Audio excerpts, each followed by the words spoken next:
Ay, magandang gabi mga boss, mga kamping, mga kabunyog. Salamat sa tumatagdag na subscriber ng mga friend. Ay, nako, ang gulo-gulo. Ito na yata pinakamagulong administrasyon. Maliban kay Duterte Mas magulo yung kay Duterte, kaya lang masyadong nakuwelyo ni Duterte yung lahat no? Nung panahon ni Duterte, maraming nangyayaring kahayupan, pero walang ganitong klaseng gulo, budget, mga kung ano-anong sinusuri, di ba? Maraming nagrereklamo panahon ni Duterte, parmali na lang 628,000 capital, 12 million na nibigay. Walang nagrereklamo, di ba? Budget, putik yan. Pulong Duterte, 51 billion ng budget binigay, putik. Wala namang nakakaangal Potang sabi ni Duterte, di ba? Yung budget ni Sara, nung mayor siya, presidente tatay niya, wala rin makaangal. Pinakamalaki, pagsamasamahin niya yata yung Makati, kung ano-anong mga malalaking lugar, wala tuloy, di ba? May nangyayari ba? Wala. Ngayon, eto, kay Bongbong. Lahat ng klaseng pagbusisi sa sinasabing gastos ng gobyerno, budget, whatsoever, kinukuto. Kinukuto. I-impeach si Marcos. Ganito, illegal, whatsoever. Kung ano-ano na, maraming ewan ko. Ay, dito tayo mga friend. Latest survey. Erwin Tulfo, TOPS, January SWS survey. Putik yan. Pakinggan natin to mga friend. Talagang, ewan na. Ano nangyari? ACT-CIS Representative Erwin Tulfo continues to lead in the latest SWS survey commissioned by the Strat-based group.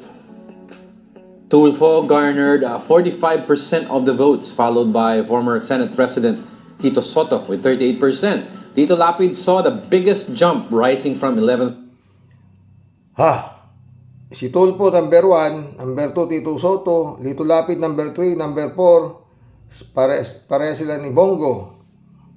Tuloy. Place in December 2024 to a tie for third to fourth place with Senator Bongo. Ping Lacson climbed 2 spots, moving from 7th in December to 5th in January 2025. The rest of the list features familiar names, including Ben Tulfo, Pia Cayetano, Manny Pacquiao, Abby Binay, Bato de la Rosa, Bong Revilla, Willie Revillame, and Kiko Pangilinan. 8 senatorial candidates backed by President Ferdinand Marcos Jr. are in the so-called winning circle. The survey was conducted from January 17 to 2025 through face-to-face interviews with 1,800 registered voters.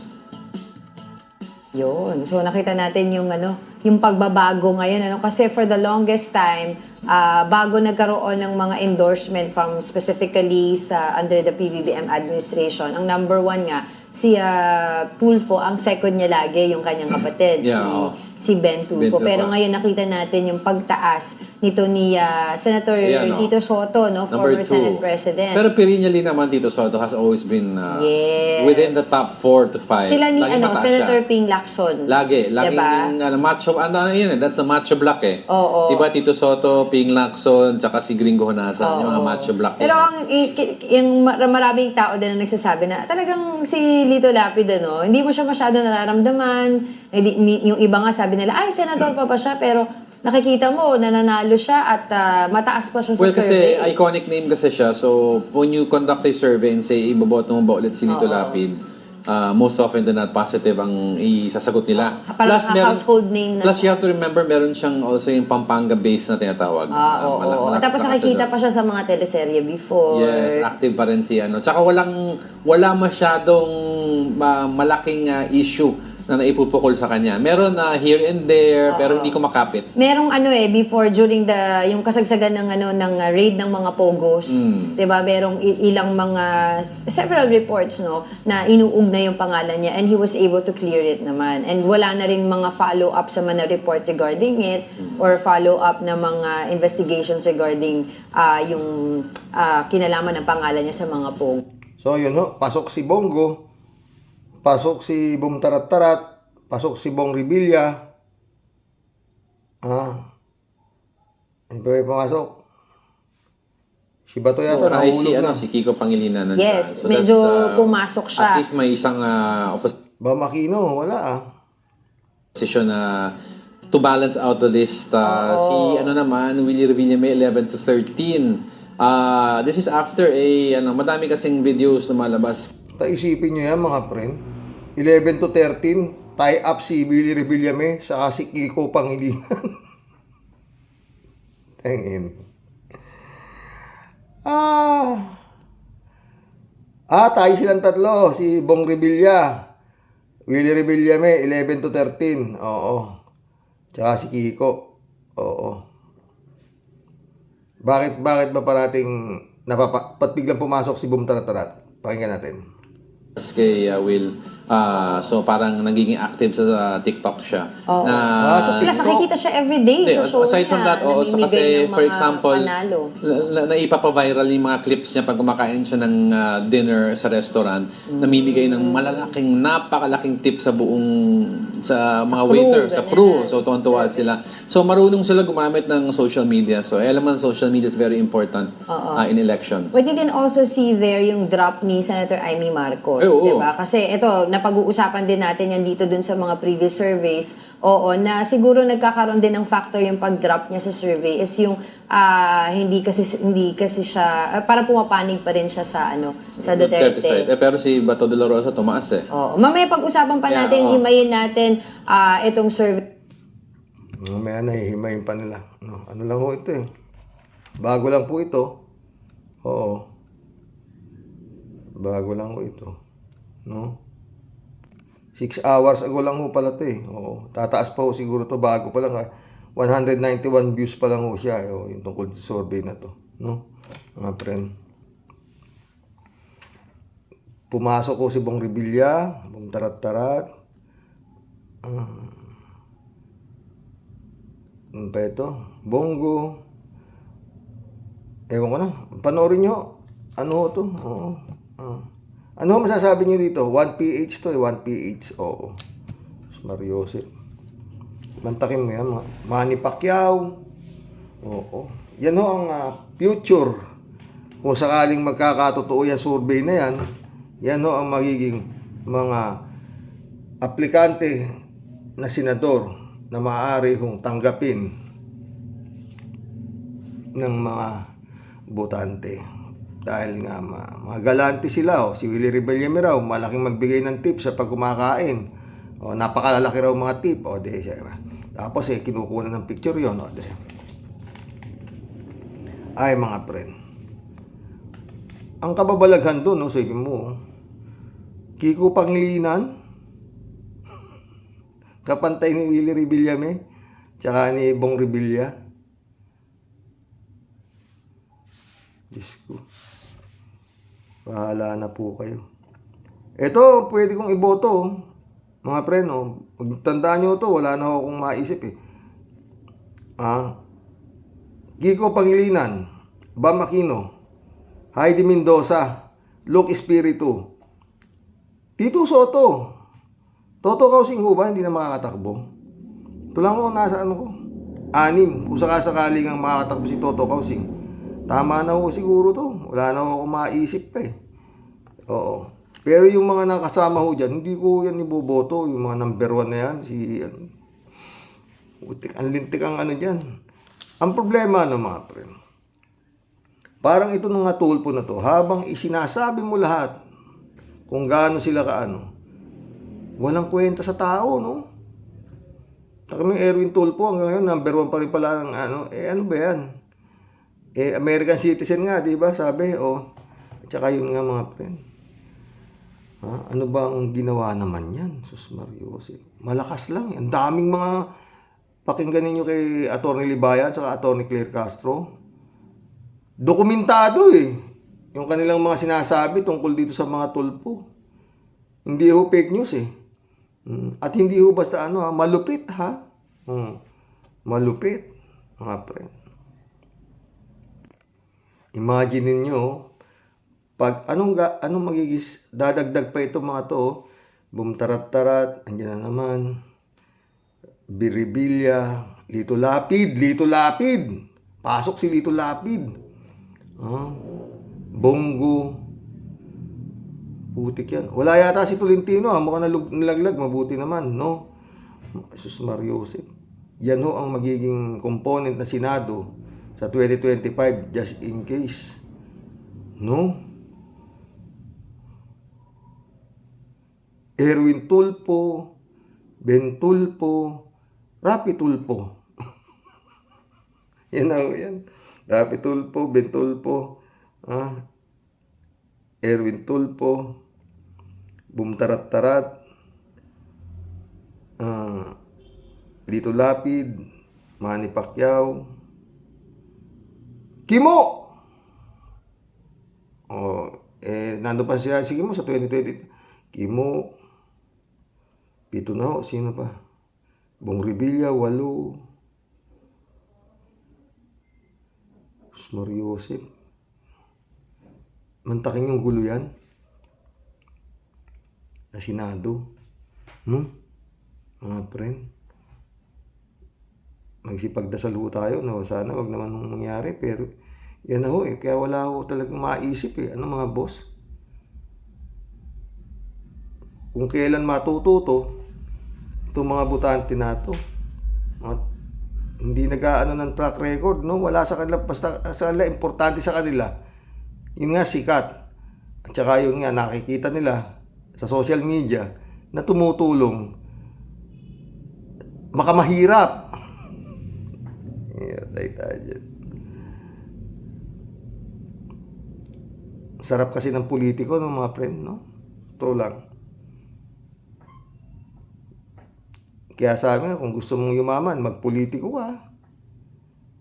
Kaya lang, hirap. Kailangan talaga magaling kang umarte. Yung mga pahalik-halik sa bata, paakap-akap, pamaano-mano sa mga matatanda, pag ikaw ay nangangampanya. At higit sa lahat, kailangan magaling yung bukadura ng bunganga mo na ikaw ay makamahirap. Ang lungkot, no? Lord, ewan, no? Wala na. SWS survey ho yan. Oo. Sabi nga ni Erwin Tulfo eh, kaya lang kayo ganyan sa akin. Number 1 ako sa lahat ng survey. Diba? Wala siyang talo sa senador. Sa akin mga boss, kasi yung ibang mga botante, no? Ewan ko ba? Bakit? Gusto nilang punuin yung line up eh. Mga friend, yun lang iboboto nyo, yung alam nyo may magsisilbi sa bayan. Public servant nga po yan mga yan. Oo. Ang lalaki ho na sweldo niyan eh. Oo. At yan ho ay ating, ang tawag dito, yan ho ating kapangyarihang natitira na mga mahihirap ang bumoto. Kung yun na ho binebenta. Diyos ko. Kung bebenta man nyo, kunin nyo yung pera at iboto nyo yung inyong gusto. Yung nararapat sa alam ninyo na makakatulong sa inyo. Yan o yan eh. Pag nabigyan na kayo ng pera niya, 500. O di kaya hanggang kailan na yung 500, tapos na. Napakahalaga po ng boto natin. Oo. Diyos ko. Ay, nako. Mga friend, ito lang sa akin siguro. Kung may madadagdag man dito, talagang salang-sala. To, Kiko Pangilinan, Bam Aquino, Heidi Mendoza, Luke Espiritu, Tito Soto. Wala naman ng masamang tinapayata kay Tito di ba? Kaya kay Engineer Toto Kausing. Yun lang wala na akong alam. May alam pa ba kayo? Di dagdag natin. Pero yan sa akin, yung 6 o 5 na yan, kung sakaling nanusin na talaga si Toto Kausing at hindi na nakapasok sa Comelec. No? Lord. Ewan. Mga boss. Takin mo, no? Nasa Magic 12 si Bumtarat-tarat. Lito Lapid. Bongo. Tulfo. Panginoon, ewan. Mag-collab na po tayo. O, walang mangyayari pag ganyan. Kaya gusto ko, martial doon eh. Kung meron lang mga general na matitino na pwedeng magpatakbo nitong gobyerno na to. Walang Senado, walang Kongreso. Librado Ludovico, shout out. Blessed morning, Karox, and to all warriors watching from Edmonton, Alberta, Canada. God bless you. Stay safe and healthy. Ano ba yan? Talagang only in the Philippines. Presidente, minumura, binabalahura ng mga halimaw na Duterte. Kakarmahin din kayo, pwe. May uling librado. Mike, Michael, Edwin, shout out, my friend. Librado Ludovico ulit, oh. Yung isinampang kaso ni Trillanes mukhang natulog na sa Department of Justice. Ganyan kahudas ang mga dutae, talagang ICC lang ang kailangan. Thank you, Lord. Tungkol dyan sa ICC, mga friend, kung may swerte at darating nga yan before election, baka, pero anyway, baka hindi na gagalawin ng COMELEC ang mga balota. Hindi na sila magbabago. Kasi, hindi naman nila tatanggalin si Bato. Hahayaan lang nila tumakbo si Bato. Hindi pa naman proven guilty, di ba? Crimes against humanities lang naman yung kaso ni Bato. Di ba? Nasa international court lang naman. Ano ba yun? Anong kakwenta-kwenta sa COMELEC? Mundo Cheng, shout out. Dapat lang na may masampulan na mambabatas na maitumba. Yung hindi patas humatol sa mga pabor, sa mga kaliwa ay mga abusong tao sa gobyerno. PBBM, hanggang kailan magtitiis at maghihintay ang taong bayan sa iyo ng hustisya? Wala ka palang sinabi, Pangulo ka pa man din. Ayun. Mundo Cheng. Joey Tobilea, shout out. Kalat ni Baya, shout out. Alberto Ulaer, shout out. Karoke, ano ba ang meron sa mga dutae? Bakit ang mga taong nasa batas parang takot sa mga Duterte? Paano na lang pag ang mga Duterte mabalik sa kapangyarihan sa gobyerno ng Pilipinas? Baka batas demonyo na ang bansang Pilipinas, Karoke. Nakay Marcos yan. Friend, nakay Marcos yan. Pero yun nga, nag-uusapan, baka itong March, whatsoever, darating na yung International Criminal Court. Ang problema, paano ipatutupad yan? Sabi nga ni Trillanes, hindi naman titihaya lang yan mga halimaw na yan at magpapadampot. Tsak, nalalaban yan. Yun lang yun. Kaya marami tayong aabangan nitong taon na to, kung totoo. Kalat ni Baya ulit, kita mo na. Ito na naman to. Hindi uubra ang mga tulis na yan kay Sweetheart Sara. Paulit-ulit na lang, si Sweetheart Sara lang ang malakas. Astig at untouchable. Sapakin mo sila, Sweetheart Sara. Sapakin mo sila. Sweetheart mo ba talaga yan, si Sara? Ikaw talaga, kalat ni Kay. Kibulog! Wala kaya ata sa Magic 12. Diyos ko, ang kibulog ka. Mundo Cheng, Paring Roque, kaya mahalaga si Judas sa istorya ni Kristo ay kung di kay Judas, hindi lalabas ang mga himala ni Kristo. Walang iniwan kay FPJ at Paquito Diaz, isang bida at isang kontrabida. Gumaganda ang istorya sa papel ng kontrabida. May nag-reply. Si David Alvin Mendoza. Oo nga po, ka-warriors. Pero sana naman po ay manaig ang kabutihan sa bandang huli. Diba? Siyempre ating nga manaig yung bida. Pero,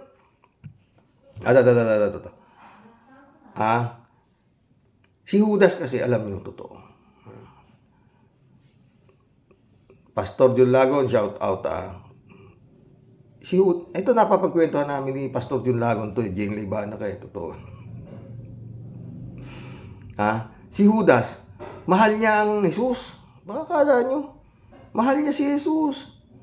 Oo. Kaya si Judas, kaching-kaching Parang politiko rin eh, di ba? Kaching, kaching, kaching. Oh. Pera na to, boy. Kasi ngayon lang nga nakakita si Judas ng ganitong uring. Parang pastor na rabbi na ang mga milagro hindi pa niya nakita sa tanang buhay niya, mga nakita ang bulag, ganun eh. Kaya sabi ni Judas, bossing, pag ito nakita talaga ng mga hari ito, big time tayo. Basta ako kanang kamay mo ha. Ganun ni istorya nun eh. Parati na pinag-uusapan ni Pare Jun yan eh. Tawa ng tawa si Pastor Jun Lagon eh. Basta alam mo naman ha, di ba? Sabi ni Jesus, huwag kang makulo, Judas, hindi yan ang papel ko. Sa totoo lang mga friend, si Jesus Christ lang talaga ang nabuhay sa mundo na alam niya na kung ano ang kanyang magiging katapusan, na siya ay mapapako sa krus. Totoo yan. Di ba? Anak nga siya eh. Bugtong na anak eh. Alam niya ang magiging papel niya sa mundo. Di ba? Tandaan niyo mga friend. Si Pedro, halos nung dadakipin ng Panginoong Hesus eh, talagang nakikipagpatan na nagapa si Pedro, di ba? Nanagapa, di ba? Ayaw niyang, hindi siya papayag. Talagang magpapakamatay si Pedro. Di ba? Dahil sa talagang ano niya kay Jesus, talagang handa niya ibigay ang kanyang buhay. Di ba? Pastor Jun, ganun ba? Sabi ni Jesus, di ba? Tanda mo, Pedro, bago tumilaok ang manok, ikakatuwa mo ako ng 3 beses. Hindi ko magagawa yan. Hindi na siya dinakip na si Kristo. Basta yung uling habili niya kay Pedro.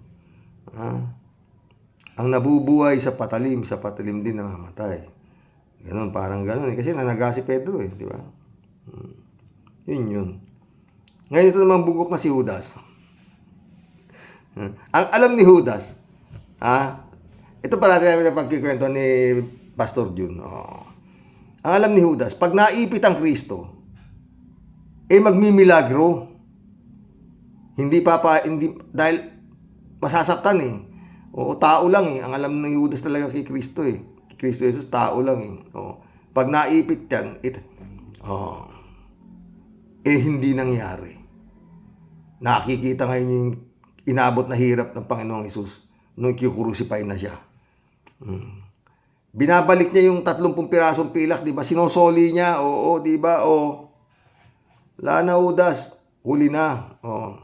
Kaya yung bugok na si Judas, nagbigti na. Hindi niya na kayang makita yung kanyang mahal na amo na gano'n ang inabot ng dahil sa katangahan niya eh. Katangahan ni Judas yun eh. Diba?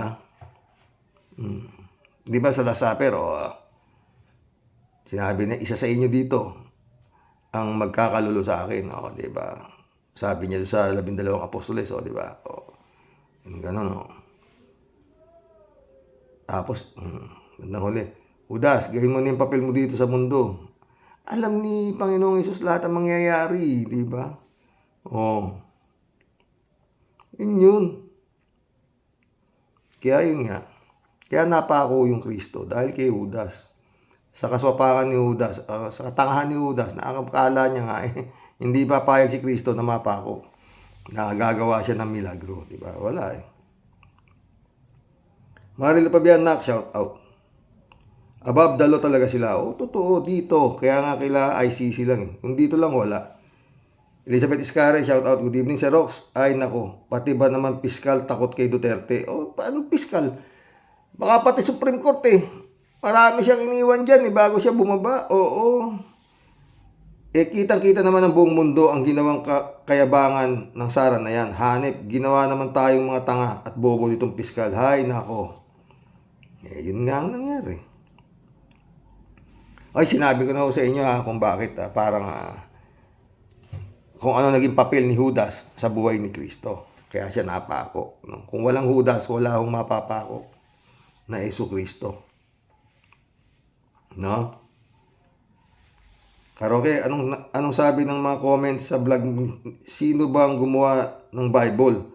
Di ba tao din? Siyempre tao, ipagpalagay na lang natin. Manok ang gumawa ng Biblia. Mabasa kaya natin, Karoke, ang Iglesia ni Cristo hindi naniniwala. Ang Iglesia ni Cristo hindi naniniwala na si Jesus Cristo, na si Iglesia ni Cristo hindi naniniwala na si Jesus Christ, hindi Diyos, tao lang daw siya. Kaya siguro, kampi sila sa mga kakampi nila, ang mga Duterte, Karoke. Ayun nga yun eh. Elizabeth Iscario ulit. Kitang-kita dito kung kaano kakarakapal ang justice system sa ating bansa. Basta Duterte, halos lahat ng nasa gobyerno at pati justice natin, kayang-kaya ng mga yan. Ano nang mangyayari sa ating bansa? Kakahiya sa buong mundo. Yan ang hirap na may death squad itong mga Duterte. Ang daming takot at wala ng hustisya. Totoo yan. Naabangan natin eh. Kaya kung pwede ko lang batakin, maging Mayo na eh, para eleksyon na eh. Oo. Doon ako mga friend. Sa Davao, doon ako nakaano eh. Oo.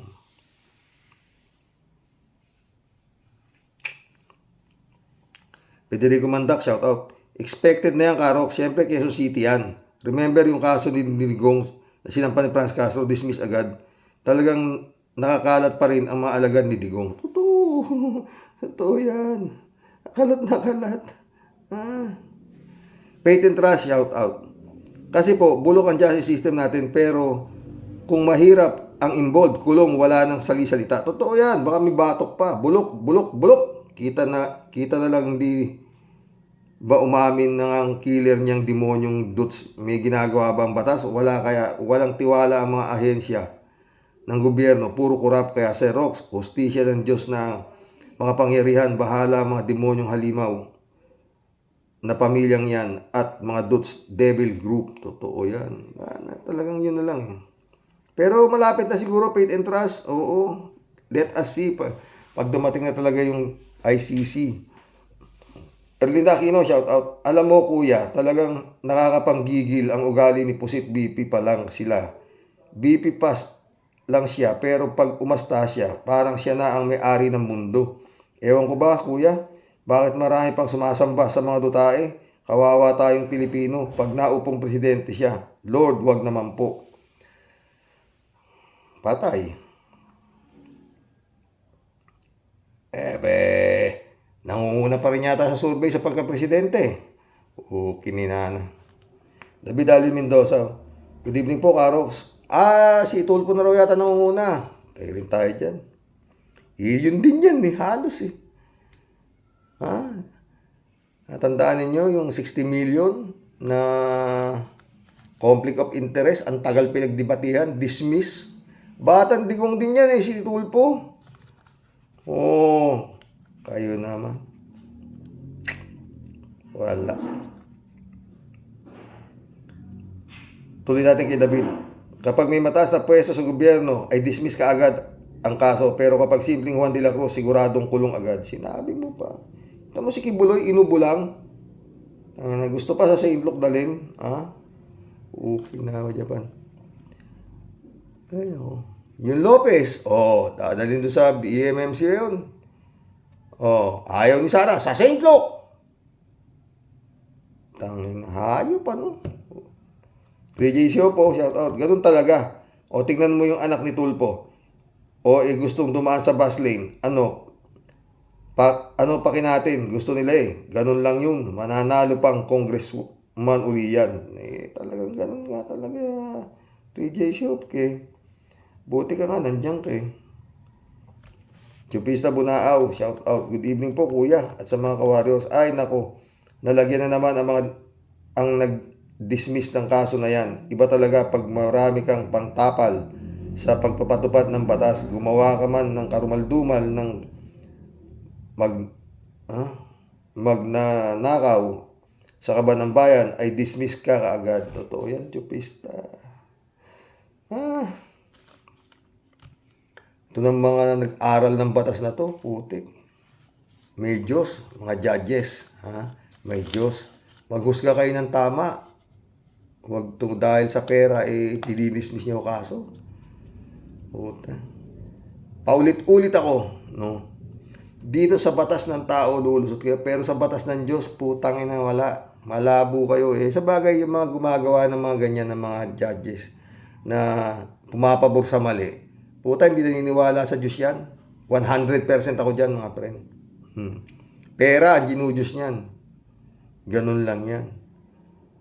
Kaya yung iba nababaril Pero anyway, meron naman mga judge na nagtidesisyon ng tama, nababaril din. Kasi nga ang gulo lalo nung panahon ni Digong, maraming namatay na mga judge, mga abogado, dahil pinagtatanggol nila yung akusado tungkol sa droga na gawa-gawa lang naman yung binibintang doon sa tao. Gaya na nangyari kay Laila de Lima, di ba? Tuloy na rin to. Kuya, ang lalim naman ng palaisipan mo. Di ko masagot. Bakit nga po ba malaki ang utang na loob ni Kristo kay Judas? Sirit na po, pakisagot lang po. Yun nga. Kung hindi pinagkalulo ni Judas si Kristo, di walang Kristo. Ganun lang kasimple yun. Hindi mabubuo ang istorya ng Kristo kung walang Judas. Alam naman ng Panginoong Hesus yun. Di ba? Chupista po na ulit. Ay, naku talagang ewan sa mga sumasamba sa mga ganyan. Nawa ay magising na silang lahat na minamanipula lang sila. Iisa lang ang Diyos natin, 3 persona. Ang Ama, Diyos Ama, Espiritu Santo at Diyos Anak, Jesus Christ. Totoo. Friend Shervin Zapeta, shout out. Christian Sen, July 7, Alcantara, shout out sa inyo mga boss, ha. Friend Amy Bingson, Dolor Garcia, shout out. Emans Calonanak, shout out. Muli po, inyong impong basyang Team Tiateli, bumabati po ng buong Team Rocky Warrior the Great ng patuloy na mapagpalang buhay at ligtas pong lahat sa anuman pong karamdaman. Sir Rox, masasabi ko sa topic mo today, isa pong malupit na joke at isa na naman pong malupit na dagok sa tadhana para po sa tinatawag nilang tunay na hustisya. Para po doon po sa mga nag-file ng kaso para kay Madam Buaya, Madam Kapalmux.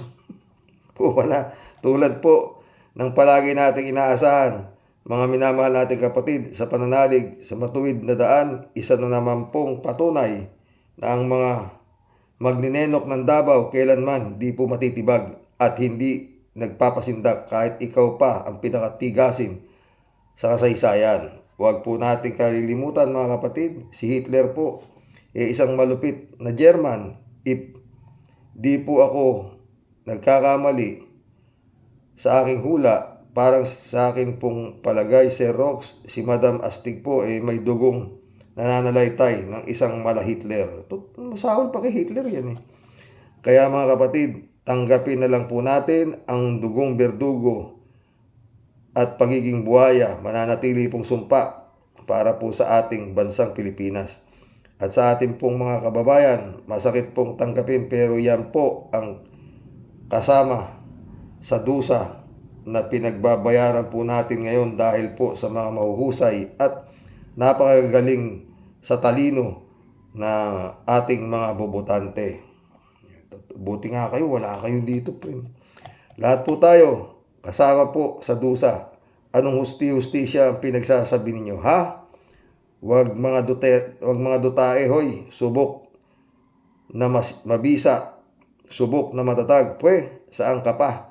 Muli po ako ay ayas na bago po ako masok, ha. Ang inyo pong lahat, tunay pong nagmamahal. Ito po ang asungot ninyong Tia Deli. God bless the Philippines. Ingat po palagi sa Rox Cow din. Ingat ka rin dyan. Friend Shervin ulit to. Wala pong anuman para kay Brother Jun Lagon at sa kanyang pa-thanks you sa pag-greet po natin sa kanyang birthday. Isa po tayong family dito sa Barangay Rocky Warriors. Totoo yan, friend. Alam mo, pag nagkikwento kami ni Pastor Jun, mahaba talaga. Minsan, naabot kami ng isa't kalahating oras siguro. Puro tawanan lang kami ng tawanan. No, anything under the sun, no? Pero bihira kaming nakagagawi. Mostly politics. Bihira kami nakagagawi tungkol sa Bible o whatsoever. O wala. Oo. Yung mga hirap ng buhay ng Pilipino, tsaka ito mga walang yung mga politiko na to, oo. O, dyan na yung mga parating topic namin. Pero ang saya namin, totoo. Sabi ni Pastor Jun, Manong Rock, sabi niya, 2:00 madaling araw na rito. Uy, ganun ba? Oo. O, di tulog ka na. Nga ganun eh, oo. Kalat niyo, kahit ano pang klaseng kaso ang isasampa nila kay Paring Diggs, at lalo-lalo na kay Sweetheart Sara, ay suntok sa buwan at pawang guni-guni lamang ng mga kaso yan. Sa astig ni Paring Diggs at sa lakas ng gayuma ni Sweetheart Sara, ay basurahan diretso mga kaso na yan. Sweetheart Sara, ikaw na, wala nang iba. See you in my dreams. Kalat nila to.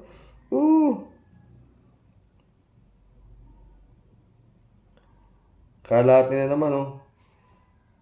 INC, engot na kulto. Yung ba ibig sabihin ng INC? Hoy, mga tanga, kung gusto nyong makapunta sa langit, ay lumipat kayo sa iglesia ng Binondo. OINB? Iglesia na Binondo. Bakit? Doon araw-araw, gabi-gabi, oras-oras, minu-minuto ay nasa langit. Nasa langit ka hanggang kaya ng tuhod mo at balakang mo. Iba na naman sinasabi mo, kalahatik eh. Huwag kayong magpapakatanga dyan sa mga engot. Sumama na kayo sa iglesia ng Binondo. Iglesia ng Binondo namin. Ano pa ang hinihintay ninyo? Tara na mga engot. Tayo dyan. Kalahatin na naman. Bakit? Nandahil kay Paring Judas, ang Panginoong Hesukristo ay napako sa krus. At nagbuwis ng kanyang buhay, kaya tayong mga anak niya ay naligtas. Ganun kahalaga ang papel na ginampanan ni Paring Judas. Yun nga, Paring Judas, kung saan ka man, ay magpakabait ka na. Judas to. Gago talaga si Judas eh. Mukhang pera kasi hayop eh. Parang ang alam niya, kalahat ni 2 birds in 1 stone di ba? Kumita na ako. Pag naipit naman to, siguradong magmimilagro to, di kikita na naman ako. Hindi nangyari. Gago. Tsaka si Kristo kalat ni. Hindi nagkasakit yun. Itong si Kibuloy, puta na, inubo lang. Gusto pa, St. Luke, bugo. Ted, shoutout. Kung pagbabasihan ko, Karoke, ang mga trivia mo, na kung wala si Judas, ay wala si Kristo. Ganon din na kung wala si Kristo, ay wala din si Judas. Ang dating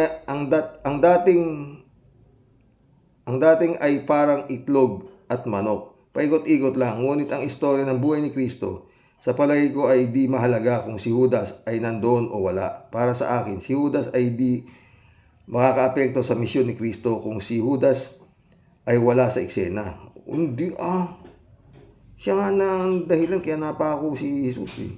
Maipapako pa rin siya si krus kasi sa mga panahong yun, si Kristo ay pinaghahanap na ng mga Hudyo at mga sundalong Romano.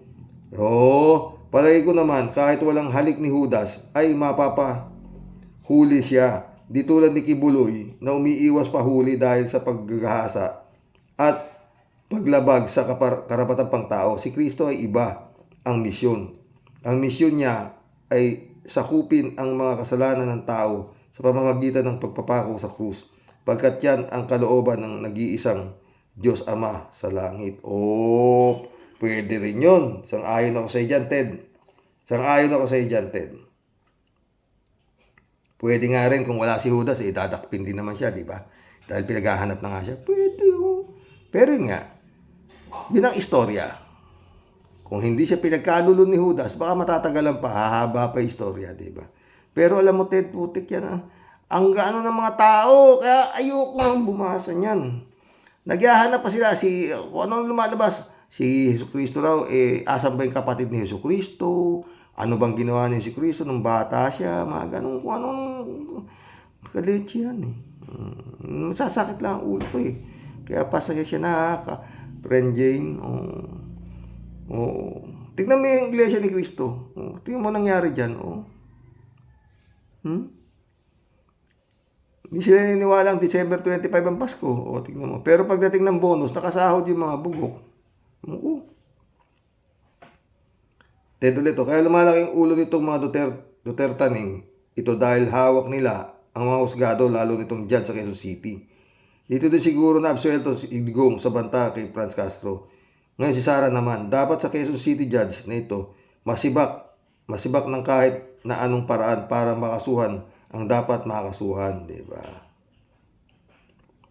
Jane Laibana, shout out ha. Anong Bible ba binabasa ni Jack All? Ewan ko dyan. Taragis na yan. Rodelia Alpilor, shout out. Ay sir, ayoko na, sabi niya.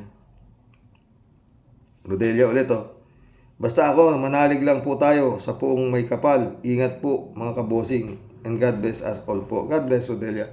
Kaya nga ako Rodelia, tama ni 10 utos. Iniwan na 10 commandments. Pag nasunod ninyo yun mga friend, siguradong sa langit na kayo pupunta. Pinoy South Bay, shout out. INC at KOJC ay mga kulto yan. Matagal ko yan. Pero Pinoy Sea South Bay ulit. Ito ang tunay na salita ng Diyos. Ang tunay na kaligtasan nasa kay Jesus, na kay Jesus Christ. Wala sa religion. Ayun. Jesus answered, I am the way and the truth and the life. No one comes to the Father except through me. Binago na ni Kibulo yan. Pinoy Sea South Bay. Walang makakarating sa langit kung hindi niya raw pipirmahan ng dokumento. Ang ina kang Kibuloy ka. Ngayon, gago. Di ka makalabas-labas dyan. Gago ka, ha? Asa na ba? Nakakumpine pa rin ba? Putik yan. Inubo lang. Ako nga, ang tagal ko na inuubo. Anong tawag dito? Inom lang ako ng Lagundi. Capsule. Wala naman. Ano ba naman? Kayo mga naniniwala kayo sa mga ni arte ni Kibuloy para naman ano ba? Ano ba 'yan? Drama ba 'yan na kailangan papayag? Siguro baka magagastos na rin to si Kibuloy dito sa mga kapulisan na to, ha. Huwag naman sana, putangin na kayo. Jason Ching, A pleasant evening po, Tatay Rox, and to all the viewers na matitino ang kaisipan. Din papabudol at nagpapauto side by side, kasamaan, kadiliman. Christian Cheng ulit, may bago pa po bang balita na yan? Expected na po yan. Hawak nilang mag-amang birdugo ang lahat. Yung iba naman, nanginginig ang panga sa takot kaya di makapalag. Oo na lang ng katulad ng gas-gas na po sinasabi Tatay Rox. Hanggat ang Dutertaning Macrox ang nasa gobyerno, oo na lang sila ng oo. Kaya nga talagang dapat sabay ng paliparin ang mga Dracula na yan sa posisyon nila. Yun lang yun.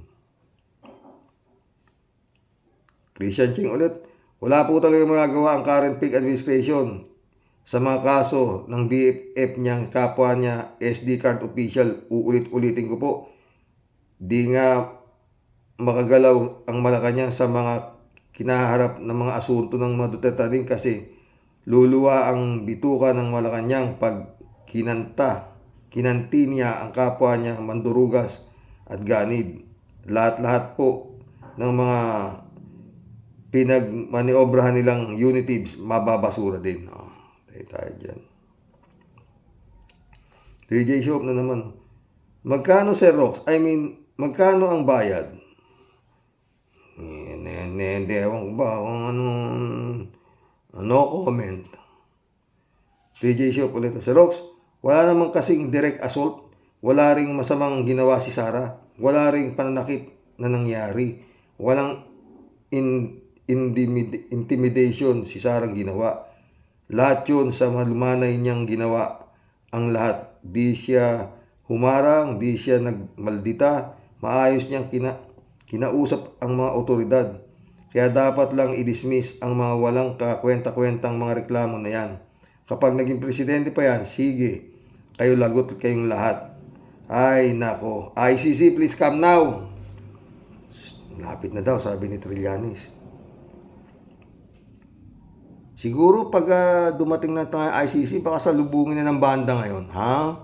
Hindi kagaya nun na sabi ni Remulla, pagbabaraw ng ICC, papa-aresto niya raw. Ngayon, iba na usapan, di ba mga friend, ha?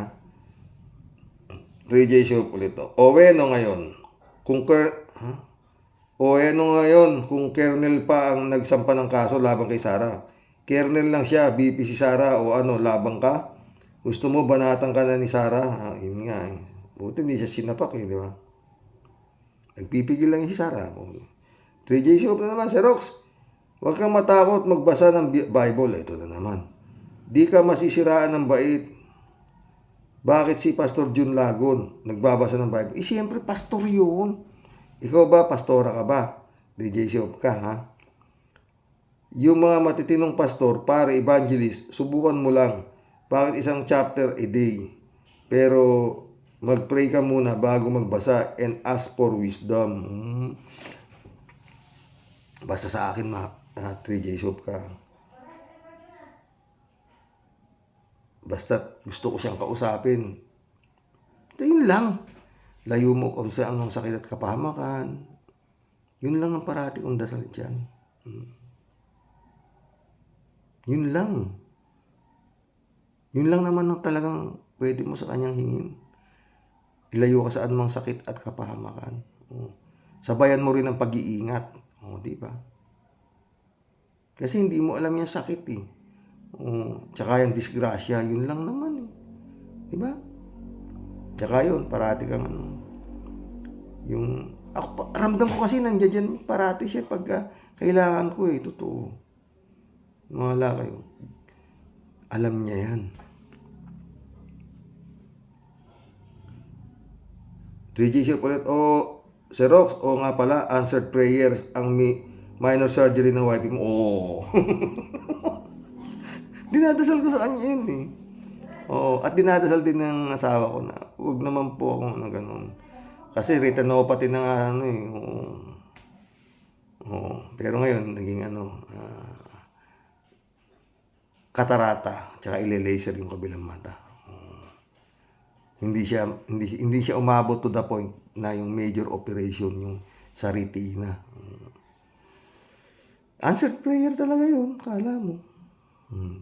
Kita mo naman, the Lord hear our prayers. I will continue to pray for the smooth and safe surgery. Kailan ba yun? Malamang this February, friend.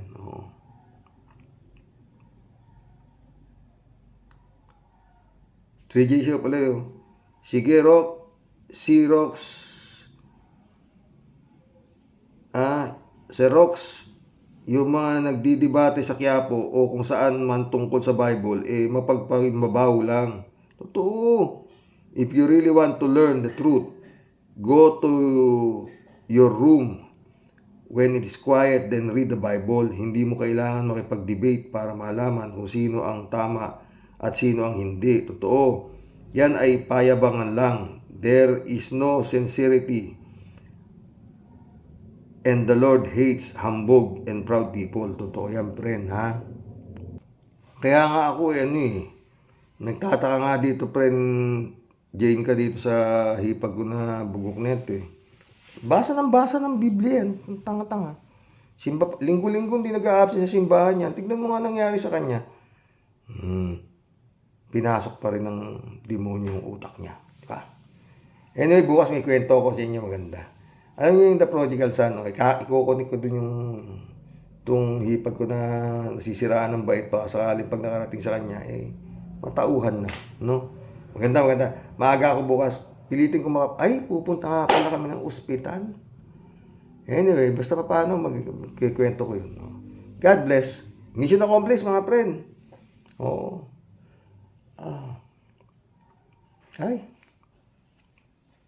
Ganyan talaga, di ba? Basta yun, paulit-ulit, di ba mga boss? Kung may problema, dasal, at tumingin ka sa mas may problema sa'yo. Solve na yung problema mo. Tapos na. Kalat nilang hindi niniwala sa sinasabi ko eh. Ha? Friend dyan, Mango, shout out ha. Ay, Lord. Tanda na tayo, marami ng... Tsaka maginaw kasi ngayon dito, friend. Kaya natutulog yata yung mantika ako. Carnivorous kasi ako eh. God bless. Brother Elias Isyo.